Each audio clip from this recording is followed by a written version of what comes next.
ओम नमो भगवते वासुदेवाय। प्रिय दोस्तों, जय श्री कृष्ण। मैं एलबी कौशिक आज के व्याख्यान में आपको प्रस्तुत करने जा रहा हूं अध्याय 3 कर्म योग से श्लोक नंबर 5 और 6 का विवरण।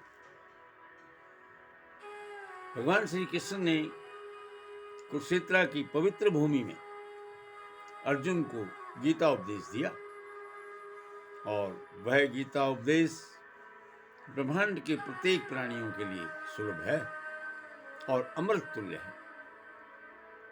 मित्रों, जिन दोस्तों ने अभी तक चैनल को सब्सक्राइब नहीं किया है उनसे निवेदन है कि चैनल को सब्सक्राइब करें और बेल आइकन को प्रेस करें। दोस्तों, आइए प्रवेश करते हैं श्लोक नंबर 5। नहि कश्चित् तक्षामपि जातु तिष्ठत् क्रमकृता कार्यते ह्वायश्च क्रम सर्वः प्रकृतिजैर्गुणे। प्रत्येक व्यक्ति को प्रकृति से अर्जित गुणों के अनुसार विवश होकर कर्म करना पड़ता है, भगवान श्री कृष्ण ने कहा।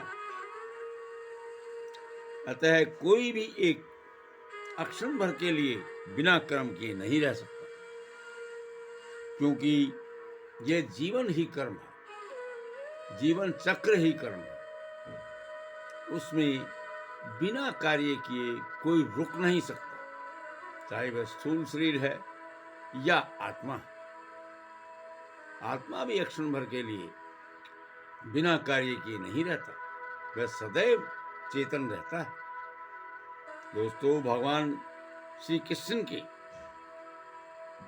सेवा में, सक्रियता में जब मनुष्य कृष्ण भावना अमृत में पहुंचता है, सत्कर्म में प्रवृत्त हो जाता है, भौतिक गुण प्राप्त कर लेता है और आत्मा को ऐसे आकर्षणों से शुद्ध करने के लिए आवश्यक है कि शास्त्रों द्वारा अधिष्ठ कर्मों में इसे संलग्न रखा जाए।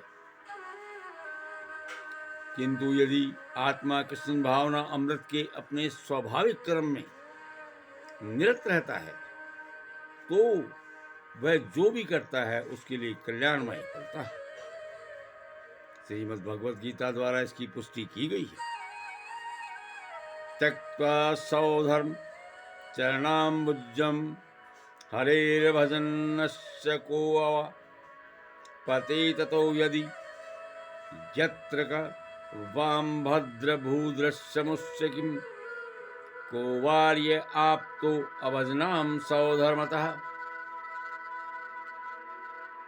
यदि कोई कृष्ण भावना अमृत अंगीकार कर लेता है और भले ही वह शास्त्र अनुमोदित कर्मों को न करे अथवा ठीक से भक्ति न करे, चाहे वह पतित भी हो तो भी उसमें हानि या बुराई नहीं होती।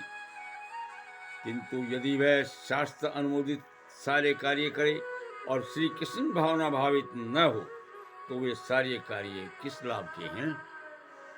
दोस्तों, अगर आप कृष्ण भावना भावित हैं तो तभी आपका पूजा अर्चन संयम सब कामयाब है। अन्यथा आज के युग में संन्यास का कोई भी शुभकारी पद्धति कृष्ण भावना अमृत के नहा बिना नहीं। चरम लक्ष्य तो कृष्ण है।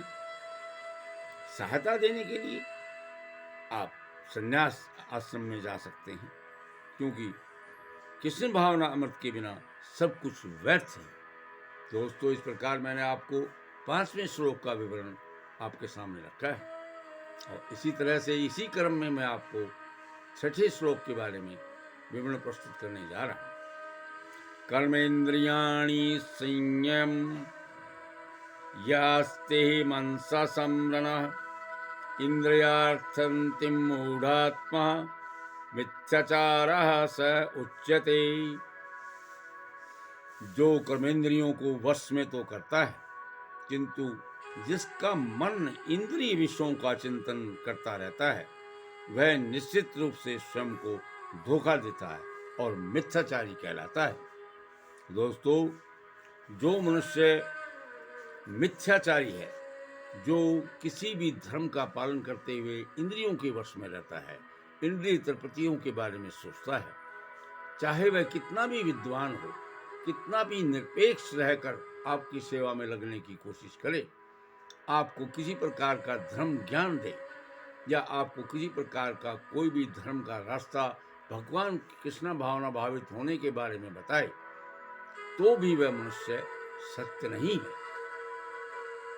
जो मनु इंद्रिय तृप्तियों के बारे में, विषयों के बारे में संचलित रहता है, संयमित नहीं रहता है, वह किसी प्रकार से भी कपटी है, धोखेबाज है, धर्म के प्रति अन्याय करता है, आपको गलत शिक्षा देता है। ऐसे धूर्त का चित्त सदैव अशुद्ध रहता है, अतएव उसके योगिक ध्यान का कोई अर्थ नहीं होता। मित्रों, यह था छठे श्लोक का अर्थ कि कोई भी मनुष्य जो इंद्रिय वश में है, जो इंद्रिय तृप्ति के बारे में सोचता है, इंद्रिय तृप्ति चाहता है, वह मनुष्य धूर्त है, धार्मिक नहीं है, धर्म से छल कर रहा है। दोस्तों, यह था श्लोक नंबर 6 का विवरण आपको वीडियो द्वारा भेज रहा हूँ। श्लोक नंबर 5 और 6 के विवरण को आप पसंद करें, अपने दोस्तों को शेयर करें और कमेंट सेक्शन में जाके कमेंट अवश्य लिखें। धन्यवाद दोस्तों। जय हिंद, जय भारत।